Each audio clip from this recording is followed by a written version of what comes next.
예, 반갑습니다. 예,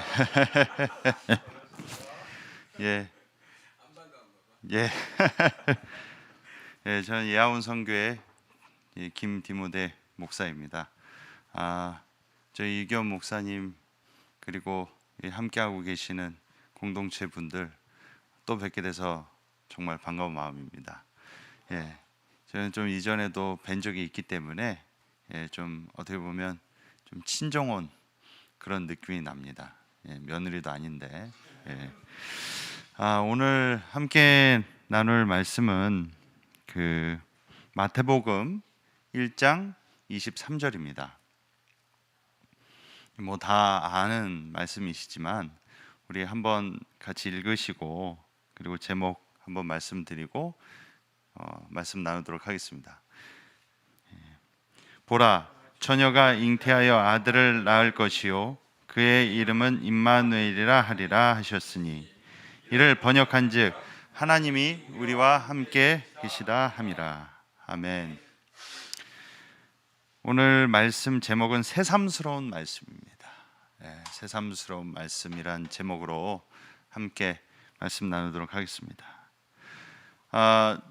성탄절기도 아닌데 아마 이 성경 구절을 본문 삼아서 설교하는 것은 아마 전국에 손에 꼽지 않을까 싶습니다.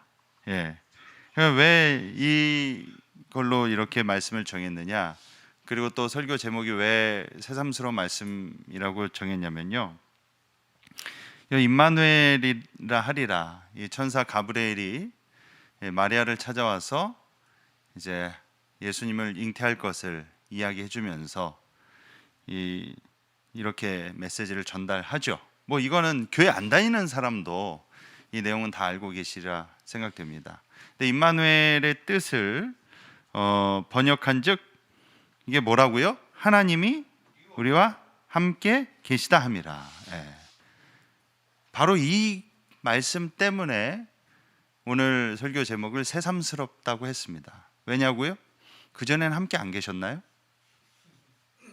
아니, 이 하나님이 우리와 함께 계시다라고 하시는데, 그러면 구약 성경이 저술된 그 수많은 3,000년 몇천 년 기간에 이스라엘 민족과 그리고 하나님을 섬기는 수많은 사람들과 하나님이 함께 안 계셨나요? 함께 이미 하고 계셨습니다. 근데 왜 또 새삼스럽게 하나님이 너희와 함께 계신다라고 굳이 말씀을 주셨냐는 거예요. 그럼 뭔가 재탕, 삼탕이 아닌 이상 스페셜한 차이점이 있으니까 이런 말씀을 주셨겠죠. 그 스페셜한 차이점을 저희가 흔히 성육신이라고 해서 교리적으로, 이전까지는 하나님은 영이셔서 하나님이란 분은 육체가 없으신데 그 육체의 몸을 입으시고 이 땅에 오셨다, 그분이 바로 하나님의 아들이시고 곧 하나님 그분이신 성삼일체 하나님 예수 그리스도시다, 이런 이제 기독교적 교리가 발언이 됐고, 그리고 우리의 신앙 고백이기도 합니다. 하나님의 인간이 되신 이 성육신을 그 교리적으로 보면 뭐 칼케톤 공의회에서 뭐 칼케톤 신조라고 해가지고요, 하도 예수님이 신이다, 예수님이 인간이다, 오만 이단 낭설들이 너무나 많았기 때문에 신조라는 것은 하나의 스탠다드하고 정형화된 그런 신앙 고백이죠. 그래서 여기서 다 필터 시켜가지고 나머지들은 이단이다 라고 만든 일종의 규범과도 같습니다. 근데 이러한 신앙적 규범을 얘기하려고 오늘 여러분과 이 본문을 정한 게 아니고요, 우리가 흔히 교리 그리고 단순히 우리가 믿는 성경에 대한 가르침을 체계화하고 조직화하고 이렇게 우리 교회 안에서 형성된 가르침을 우리가 믿음으로 수용하고 받아들이지만, 그것이 과연 구체적으로 내가 지금 먹고 살고 있는, 내가 직장 생활하고 있는, 내가 지금 하루하루 자고 일어나고 하고 있는 내 일상 가운데 이것이 그저 교회에서 고백하는 신앙 이론이나 고백 그 이상의 나에게 어떤 의미가 있느냐는 것입니다. 교회 와서 뭐 성육신이라고 목사님이 설교하고 교회 공과 시간에 성경부 시간에 성육신 교리가 이렇답니다. 아멘. 믿어야겠죠. 근데 그게 내가 당장 직장 다니고 사람들하고의 관계 속에 그리고 나의 삶 속에 나의 일상 속에 그것이 어떠한 의미가 있느냐는 것입니다. 그런 것들을 우리가 쉽게 놓치기 쉽다는 것이죠. 그래서 오늘 왜 초장부터 성육신에 대해서 여러분들께 이렇게 좀 설명을 드리느냐, 이것이 과연 우리의 일상에 어떠한 연관이 있는지에 대해서 말씀드리기 위해서 이게 말씀을 드리는 겁니다.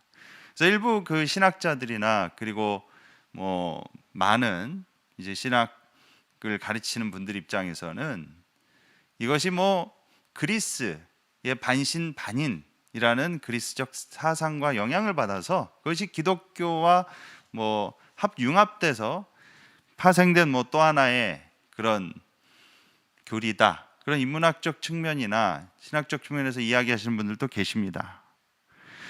그런데 이 성육신을요, 실제적 상황으로 구현화시켜서 우리가 받아들여 본다면 문자 그대로 하나님이 인간이 되셨다는 건데, 그러면 무슨 일이 벌어지냐면요, 하나님이 예수님을 얘기하는 겁니다. 옹알이를 해요. 인간을 지으신 분이 인간이 되셔가지고 옹알이를 합니다.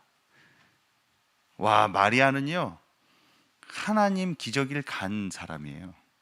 하나님이요 인간의 몸을 입고 오셨으니까, 예수님이시죠? 똥을 쌉니다. 오줌을 싸요. 컵을 엎지르고요. 심지어 신성모독이라고 하지 마십시오. 팩트를 말씀드리는 겁니다. 왜? 예수님도 사람이시니까요. 예수님도 몽정을 하세요.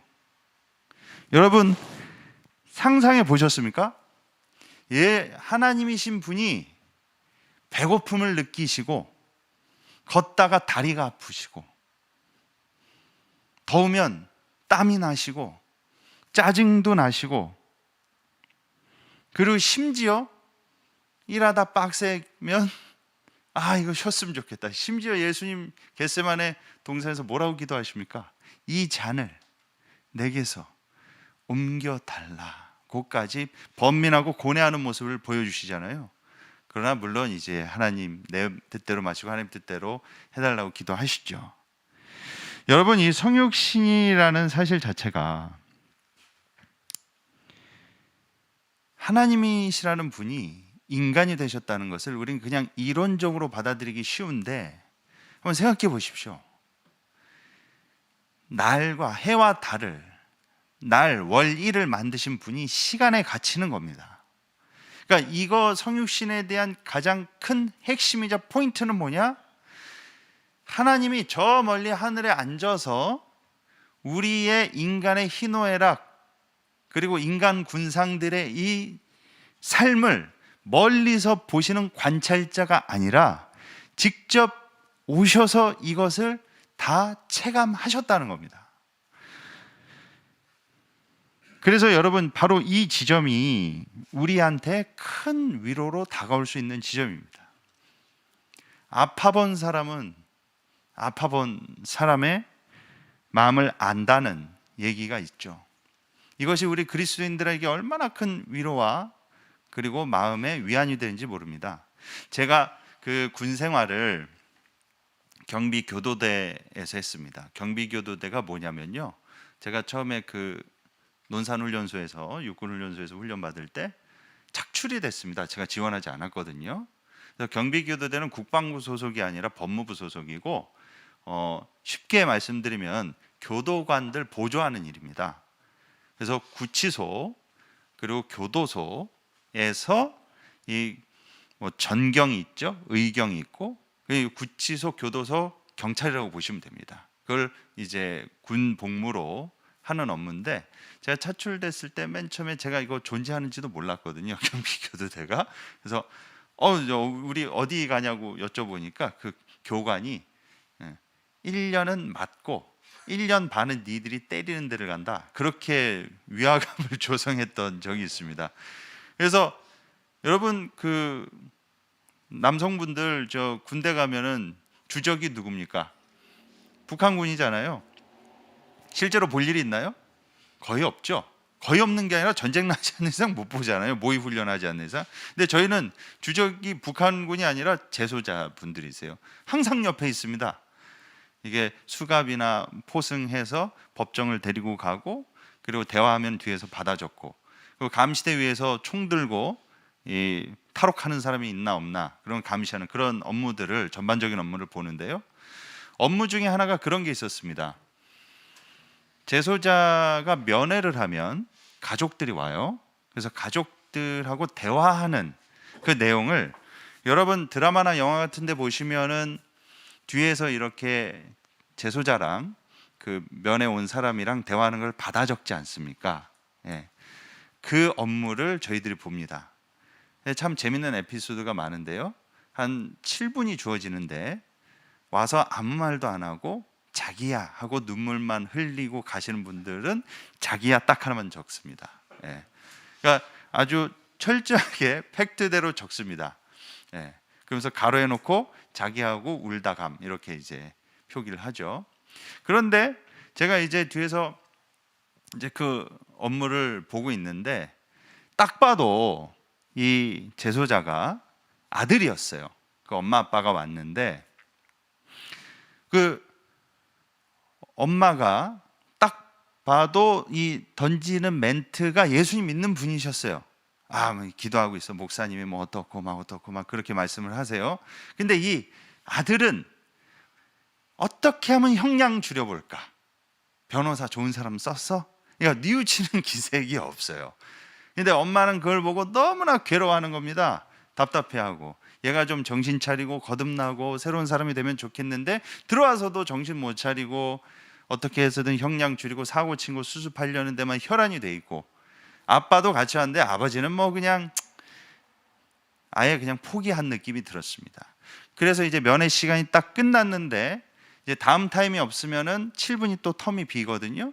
근데 바로 다음 타임이 없어서 이제 그 아들 재소자가 나가고, 이제 아버지는 먼저 나가 버렸는데, 그 엄마가 혼자 앉으셔가지고 멍하니 이제 현타가 약간 오신 거예요.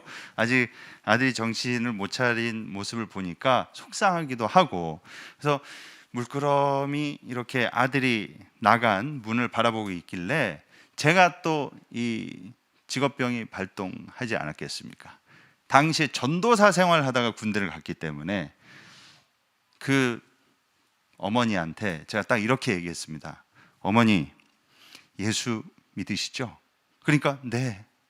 누구세요? 그런 거예요, 저한테. 그래서 어머니, 저 또 예수 믿습니다. 그 말 한마디 했더니 막 오열을 하시는 거예요. 예? 그러면서 제가 그랬습니다. 이거 언젠가는 머리에 세이브 시켜놨다가 누군가 위로해 줄 때 이 멘트를 한번 던져야 되겠다라고 생각한 멘트가 있었습니다. 속 지지리도 안 듣고 인생 개차반으로 살던 어거스틴의 어머니 모니카가, 어거스틴이 하도 속을 썩이니까 암브로시우스 주교를 찾아가서 제 아들 좀 어떻게 하고 상담을 하려고 했더니 암브로시우스 주교가 이렇게 얘기합니다. 기도하는 어머니의 자녀는 결코 망하지 않습니다 라고 이렇게 이야기를 해줬죠. 그래서 제가 그 멘트를 그대로 던졌습니다. 진심으로 좀 위로가 필요하신 것 같으셔서. 그랬더니 이분이 정말 너무 구슬프게 소리를 내서 우시는 거예요. 그랬더니 뒤에서 들어와서 너 뭐 했니? 너 예? 면회 온 사람한테 뭐라고 했는데, 예? 제가 뭐 이제 이렇게 컴플레인이나 이런 거 들어올까 봐. 그래서 제가 그런 생각이 들었습니다. 여러분 해외 나가셔서 뭐 이제 뭐 미국 한인타운 같은 데 한국 사람들 많죠. 근데 좀 외지에 나가서 한국 사람 만나서 같은 고향 사람 만나면 느낌이 어떤가요? 그냥 그 자체만으로도, 존재만으로도 위로가 되고 힘이 됩니다. 마찬가지로 우리 그리스도인들은요, 내가 같이 예수 믿는다, 그리고 이 고통을 안다, 그 애환을 안다, 그게 뭔지 안다, 그 사실을 이해하고 공감해 주는 것만으로도 너무나 큰 위로가 되셨던 거예요, 그 어머니께서요. 그래서 여러분, 바로 이 지점을 성육신하신 하나님께서 인간의 몸을 입고 우리와 함께 인간화 되셔서 우리의 희노애락을 다 아신다는 겁니다. 그래서 히브리서 4장 15절에 보면 우리에게 있는 대제사장 예수님이시죠. 우리 연약함을 체휼하지 아니하는 자가 아니요 모든 일에 우리와 한결같이 시험을 받은 자로 돼 죄는 없으시니라.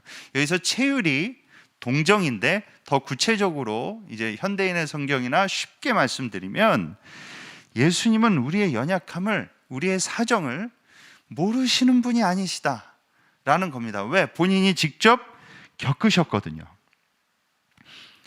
그런데 바로 이런 예수님을 우리가 믿는데 예수님은 단 한 번도 우리한테 우리가 아픔이 있고 고통이 있고 슬픔이 있고 애환이 있는데 그것을 갖고 기도 제목으로 주님 앞에 아뢰을 때마다 예수님은요, 인간이 겪을 수 있는 가장 극심한 십자가 처형과 고통과 채찍과 온갖 가시 면류관과 조롱을 당하셨습니다.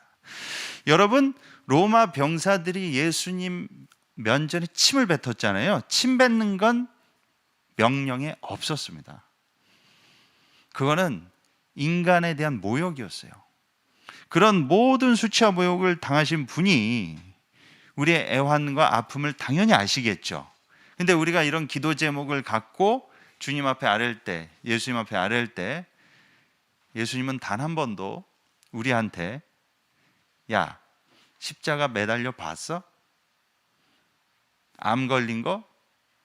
야, 너 유다한테 나만큼 배신당해 봤냐 네가?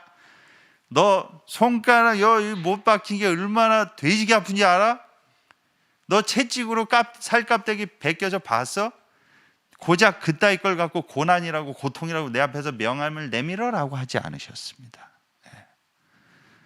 그런데 희한하게도요, 안타깝게도 예수님은 우리의 고난과 아픔과 애환을요 헤아려 주시고 모든 그것을 들어주시는데, 인자하게 들어주시는데 반해 정작 이 예수님을 따르는 그리스도인들은 다 그런 건 아니지만 교회 안에서 형제자매가, 지체가 고통이나 고통과 아픔을 호소할 때 마치 고난 배틀이라도 붙듯이 집사님 내가 요즘 이런 일이 생겼는데 뭐 이래, 저 말도 마요, 나는 이런 일도 있었어.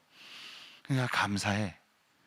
뭔가 자신의 고통과 아픔과 어려움을 호소할 때 위안을 얻고 위로를 받기보다 내가 겪은 고난과 고통에 비하면 저거는 째바리도 안 되고 죽여도 못 기는데 저런 걸 고난이라고 하나. 그러나 우리 하나님께서는 천만에요. 초딩의 애환도, 중고딩의 짜증도, 취업 문제도, 사업의 실패도, 모든 연령층과 모든 각 사람의 마음과 애환을 다 헤아려 주시는 분이십니다. 우리가 믿는 하나님은 그런 분이시고 그 하나님은 바로 인간이 되셔서 우리의 희노애락을 아신다는 것이죠. 근데 우리는 고통과 고난받는 사람 앞에서 너무 쉽게 자기가 겪은 고난과 비교하여 그 사람이 상대적으로 겪은 것을 너무 평가절하하거나 아니면 낮게 보는 그런 것은 없는지 우리가 한번 성찰해 볼 필요가 있습니다. 그리고 고통 앞에서 우리 기독교인들이 너무 쉽게 저지르는 게 뭐냐? 해석을 너무 쉽게 하려고 듭니다. 만약에 제가 오늘 설교잖아요. 오는 길에 제가 교통사고가 나서 다리가 부러져가지고 병원에 입원했다고 쳐서 못 온다고 하면 여러분 어떻게 생각하시겠습니까?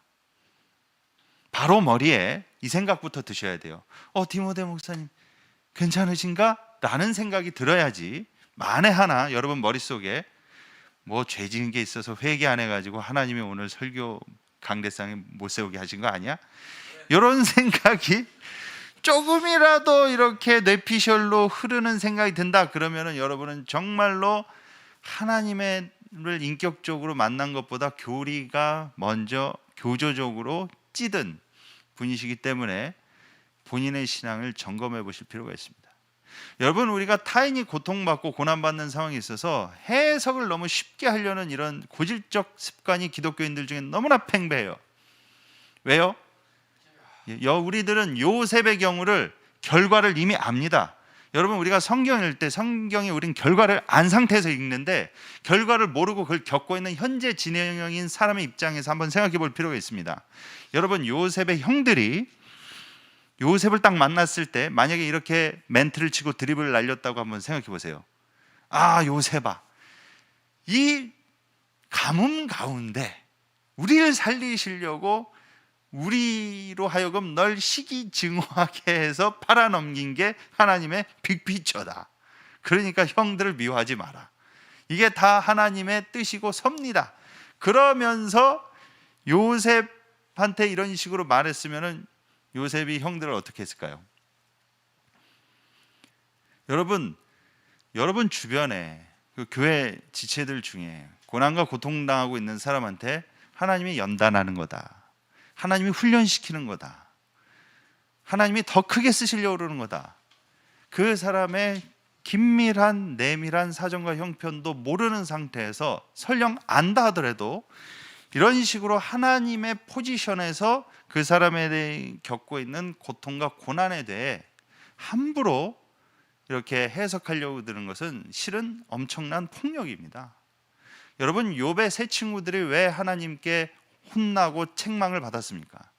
욥이 고난을 받을 때 그 세 친구들이 와서 너 죄 지은 게 있는 게 아니야? 뭔가 하나님 앞에 잘못한 게 있는 게 아니야? 하나님은 공의로우신 분인데 괜히 네가 이런 일을 당할 리 없어 하면서 욥의 고통과 아픔을 공감해주고 위로해주는 것보다 더 앞선 것들이 본인들이 옳다고 여기는, 본인들이 이미 그런 사고로 해왔던 신앙 가치관에 입각해서 욥을 재단하고 평가하고 분석하려 했습니다. 그러나 우리가 고난과 고통 앞에 놓인 사람들을 봤을 때 제일 먼저 해줄 것은 위로와 그리고 함께 해주는 공감입니다. 여러분, 제가 일전에 그 무슨 멘토링 특강 같은 게 있었습니다. 그래서 좌담회 비슷한 내용인데요, 청년들이 이렇게 질문을 하면 그것을 대답해주는 그런 시간이었어요. 근데 어떤 한 자매가 이제 친구 따라왔다고 하면서 저한테 이제 일어나서 질문을 했는데 자기가 천주교인이라고 그러더라고요. 그래서 자기도 이제 기도를 하는데 그 내용에 대해서는 저한테 구체적으로 얘기해 주지 않았습니다. 이제 개인 프라이버시여서 그런지. 근데 이 친구가 목사님, 너무 제가 괴로운 문제가 있는데 아무리 기도해도 아무리 주님께 부르짖고 이것을 놓고 하나님께 해결해 달라고 얘기해도 이 문제가 해결되지 않습니다. 기도해도 되지 않을 땐 어떻게 해야 될까요? 그렇게 저한테 이제 물어봤습니다. 그래서 자매님 천주교인이니까 그 내가 천주교 버전으로 답변해 드리겠습니다 라고 하면서 이미 그 성모 마리아께서 비틀즈를 통해서 지혜로운 말씀을 이미 주셨는데 모르고 계셨습니까? 라고 하니까 이 자매가 뭘 비틀즈요? 그러면서 좀 생뚱맞이 하더라고요. 그래서 제가 노래 앞소절 2개를 불러줬습니다. 뭐라고 그랬냐면요, When I find myself in times of trouble, Mother Mary comes to me. 그 다음 뭐죠? Speaking was a wisdom, let it be. 그랬습니다. 그 다음 소절이 뭐죠? And in my hour in darkness, she is standing right in front of me. Speaking was a wisdom, let it be. 못 믿으시겠지만은 제가 영문과 중퇴 출신입니다. 보시다시피 발음이 상당히 구리고 좋지 않고 어휘력이 딸려서 전과했지만 이 가사의 내용을 보면은 번역을 해드리면 이렇습니다. 지금 화면 나오고 있죠. 내가 문제가 발생했을 때 엄마 마리아가 와서 자기한테 이렇게 얘기해 줬다는 겁니다. Let it be. 이게 해석의 여지가 있는데 내비두라는 거였어요. 그대로 직역을 하면요, 순리에 맡기라는 거예요. 그냥 그 문제에 대해서 골몰이 생각하거나 집중하지 말고 그 문제를 그냥 하나님께 떨쳐버리고 생각하지 말라는 겁니다. 그러면서 또 그 다음 유소절이 뭡니까? 내가 어둠 속에 방황할 때면 역시 마리아 엄마가 그녀가 내게 와서 이렇게 지혜로운 말을 일러줬다는 겁니다. 어떻게 하라고요? 냅두라고요. 순리에 맡기라고요. 여러분, 하나님께 우리의 어떤 문제와 그리고 내가 해결할 수 없는 것들을 고스란히 맡기는 것이 마치 우리의 모든 염려와 간구를 하나님께 아뢰는 지점과 똑같습니다. 우리 그리스도인들이 또 하나 간구하는 것들 중에 하나가, 우리 길을 가다가 넘어져서 무릎이 찢어지면 피나서 다칩니다. 근데 마찬가지로 우리의 정신, 우리의 마음 또 역시 똑같이 다치기 일쑤입니다. 그런데 우리가 뭐 이렇게 손이나 팔이나 다치고 피가 나면 연고를 바르고 약을 바르고 찢어지면 병원 가서 꼬매고 치료를 하겠다라고 생각을 하는데, 정신이나 마음이 다친 거는 눈에 보이질 않아요. 그러다 보니까 어떻게 생각하느냐? 내가 지금 이런 지속적인 아픔과 슬픔과 우울함에 갇혀 있으니 내가 정신이 마음이 아프구나, 다쳤구나 라고 생각하고 정신과를 간다든지 어떤 심리적 치료를 간구하지 않으려고 하는 성향이 있다는 겁니다. 그 방법을 취해야 되거든요. 그런데 기독교인들은 이러한 감정들이 오면 내 마음이 다쳤구나, 내 정신이 다쳤구나 하면서 어떤 의학적인 도움과 심리치료를 구하기보다는 이것을 신앙적 솔루션으로 어거지로 기도하고 어거지로 찬송하고 어거지로 감사하고 어거지로 기뻐하면서 자기 최면을 걸듯이 해결하려고 발악을 하는 게 있어요. 본인만 그러면 좋은데 타인이 그런 상황에 놓여 있는데 그 사람 앞에 가서 기뻐하라고 강요하고 감사하라고 강요하라고, 슬픔과 우울과 그리고 지금 그런 서글퍼하는 원통함은 사탄이 주는 거다. 그러니까 기뻐해라, 어거지로라도 기뻐해라, 어거지로라도 감사해라. 그러면서 우리 인간 본연으로부터 나오는 감정들에 대해서 마치 고통 앞에 초연한 모습을 보이지 않으면 그것이 불신앙인 양, 그것이 믿음이 없는 것인 양, 그것이 신앙이 성숙하지 않은 저급한 신앙인 양 하는 분위기와 정서가 교회 안에 가득해요. 그러다 보니까 하나의 트렌드가 된 것이 있죠. 긍정의 힘이었습니다. 초긍정, 만사긍정이 마치 하나님 앞에 올바른 믿음인 양 그렇게 보였던 것이죠. 근데 여러분, 제가 성경 갖고 얘기해야죠 라고 물으신다면 성경 갖고 말씀드려 볼게요. 분명히 율법에 너희는 이방인과 같이 장례할 때 크게 곡하고 울지 말라고 돼 있는데, 이런 맥락을 잘 보셔야 됩니다. 여러분, 사도신경에 보면 스데반이 죽었을 때 교회 공동체의 반응이 어땠는지 보세요. 사도행전 8장 2절입니다. 경건한 사람들이 스데반을 장사하고 위하여 어떻게 해야 됐냐면요, 크게 울더라라고 되어 있습니다. 다른 버전을 보면은 크게 통곡하고 곡하였다고 되어 있습니다. 여러분, 이 초대교회 공동체가 하나님 말씀을 어긴 건가요? 아닙니다. 물론 어떠한 특정한 부정적 감정에 오랜 기간 사로잡혀서 그것이 자신을 파멸시키고 그리고 관계를 파괴하는 방향까지 나간다면 그것은 건강하지 않죠. 그러나 그 단계까지 가지 않는 이상 우리가 본연의 내면으로부터 올라온 인간 본연의 감정들을 하나님 앞에 솔직하게 아뢰고 하나님 앞에 우리의 감정을 있는 그대로 고백하는 것이, 그것이 바로 건강한 신앙이라는 것입니다. 여러분, 오늘 본문이 하나님이 우리와 함께 하신다는 임마누엘이라는 뜻에 대해서 이야기를 해주고 있습니다. 우리가 또 한 가지 하나님을 섬기면서 그리고 하나님이란 분과의 관계를 맺으면서 또 간과하는 지점이 뭐냐면요, 이거는 저 역시도 마찬가지입니다. 누구나 다 마찬가지입니다. 사람이 태어나서 아버지라는 분을 몇 분 경험하죠? 가정 사정이 특별한 사정이 있지 않는 이상 인간이 태어나서 겪을 수 있는 아버지는 몇 분입니까? 한 분이죠. 여러분 각자 아버지가 있으실 수도 있고, 또는 사정으로 아버지가 어렸을 때 일찍 돌아가시거나 아니면은 아버지하고의 어떤 추억이나 관계가 없으신 분들도 있을 수 있겠으나, 그리고 가정에 어떤 사정이 있지 않는 이상 일반적으로는 한 아버지를 경험하고 체감합니다. 근데 우리 인간이요, 태어나서 내가 겪고 체감하고 체험한 아버지 한 분이 그 모델이 되기 때문에 자기가 겪은 아버지상과 아버지의 이미지를요, 공교롭게도 성경을 통해서 우리가 믿는 하나님 아버지 상에 그대로 투영시켜서 인지하려는 습관과 경향이 있습니다.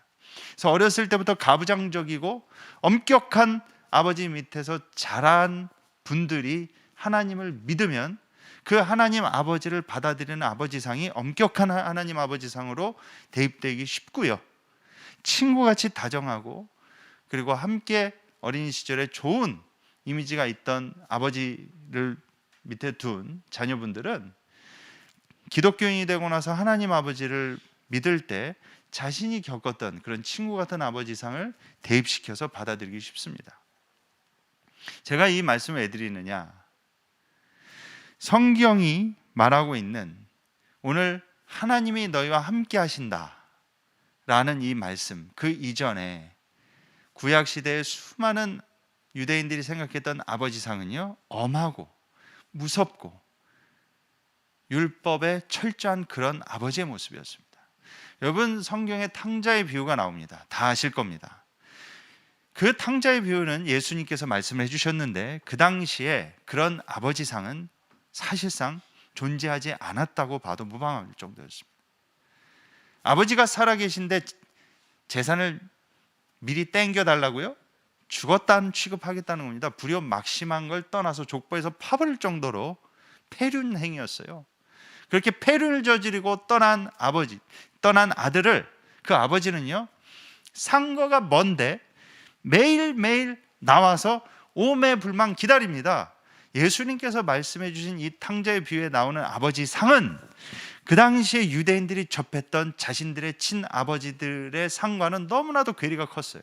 하나님 아버지가 이런 분이셨다고 하면서 하나님에 대해서 엄하고 가부장적이고 감히 말붙이기도 힘든 그런 아버지로 생각하고 있었는데, 나를 이렇게 기다려 주시고 사랑해 주시고 나한테 달려와서 어떻게 하십니까? 끌어안고 안아주신 분이시라는 겁니다.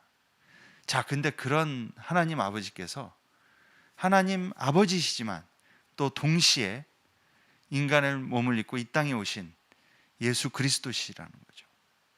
근데 여러분, 제 아들이, 물론 우리가 공예배 때요, 하나님께 기도를 드리죠. 하나님, 오늘도 해 주시옵시고 어떻게 하여 주소서. 이렇게 우리가 공예배 때는 하나님께 이런 언어적인 공적 언어를 씁니다. 마찬가지입니다. 만약에 제 아들이 나중에 교회에서 성인이 돼서 교회에서 저를 만났는데 사람들 앞에서 아빠 용돈 줘 이러겠습니까? 사람들 앞에서는 저한테 목사님이라고 그 상황과 환경에 맞는 언어를 쓰겠죠. 그러나 제가 말씀드리고 싶은 거는 이런 공적 시간이 아니라 일상 가운데입니다. 제 아들이 지금 초딩인데요, 길 가다가 넘어졌는데 아버지, 제 무릎이 아프오니 제 무릎을 굽어 살펴 주시옵소서. 그러면 제가 제 아들한테 뭐라고 하겠습니까? 너 어디 아프냐? 왜 그래? 라고 하겠죠. 여러분, 우리 일상 가운데 하나님께 우리의 마음에 있는 본연의 희노애락을 고백드리는 것은 불신앙도 아니고 하나님 앞에 너무나 자연스러운 겁니다. 그런데 이런 것에 있어서 우리가 가정 환경 또는 교회 환경조차도 너무나 제한되고 경직되어 있다는 거예요. 여러분, 우리가 흔히 시편을 볼 때 많은 저작들이 다윗의 시입니다. 다윗의 시를 보십시오. 하나님한테 있는 그대로 희노애락을 그대로 고백합니다. 심지어 원수의 뺨을 치시고 자녀들 문둥병 걸려서 다 죽어버렸으면 좋겠다고 저주기도까지 합니다. 저주의 내용도 있고 감사의 내용도 있고 기쁨의 내용도 있고 슬픔의 내용도 있습니다. 자신이 바람펴서 하나님께 징계받자 나 죽겠다고, 나 좀 살려달라고 고백하는 내용까지 있습니다.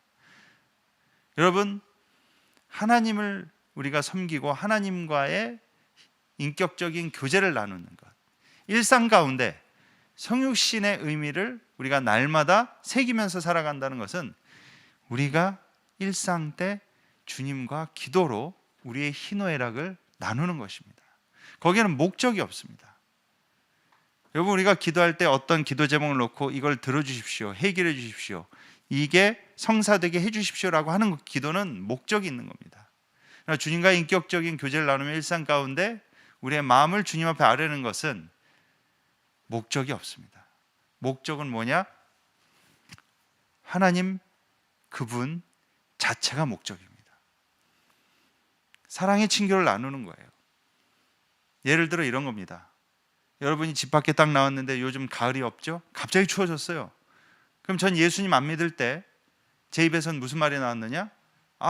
졸라 춥다, 막 이렇게 얘기하겠죠. 근데 이제는 하나님을 믿죠? 그럼 어떻게 되는 겁니까? 주님, 날씨가 너무 춥네요. 여기에 목적이 있습니까? 여기에 필요가 있습니까? 주님이라는 그 대상 자체에 나의 감정을 아뢰는 겁니다. 여러분, 그렇게 기도하시고 우리가 그렇게 주님과 인격적인 교제를 맺으시면 하나님과의 깊은 사랑 가운데 들어가시면 자연스럽게 우리의 신앙이 성숙하고 타인의 고통을 헤아리며 우리가 교리에 갇혀서 경직된 신앙에서 벗어날 수 있습니다. 여러분, 짜증이 나시나요? 그러면 주님, 오늘 같이 저 일하는 저 자식이 깐족깐족돼서 한 대 싸대기 갈고 싶다. 너무 짜증납니다. 쟤 진짜 죽이고 싶어요. 솔직하게 여러분의 감정을 아뢰십시오. 주님, 제 친구 뭐 주식이 올라서 너무 전에 배알이 꼴립니다. 저는 너무 안 되는데 너무 짜증나요. 주님, 저는 왜 이렇게 안 돼요? 나의 짜증, 슬픔, 심지어 본인이 가지고 있는 원통함까지. 그리고 여러분, 저는 요새 이제 제 아들하고 같이 놀아주려고 브롤스타즈라는 게임을 하는데, 하다가 죽거나 이기면 아싸 주님 이겼습니다. 게임을 하든 화장실에 계시든 길을 가시든 날이 춥든 덥든 여러분의 모든 희노애락을요, 여러분의 있는 감정 그대로 하나님께 아뢰는 것, 그리고 그 내용들을 아뢰 수 있는 그 대상인 하나님이 탕자의 아버지처럼 우리의 모든 애환을 다 인간의 몸을 입고 이 땅에 오셔서 아신다는 것,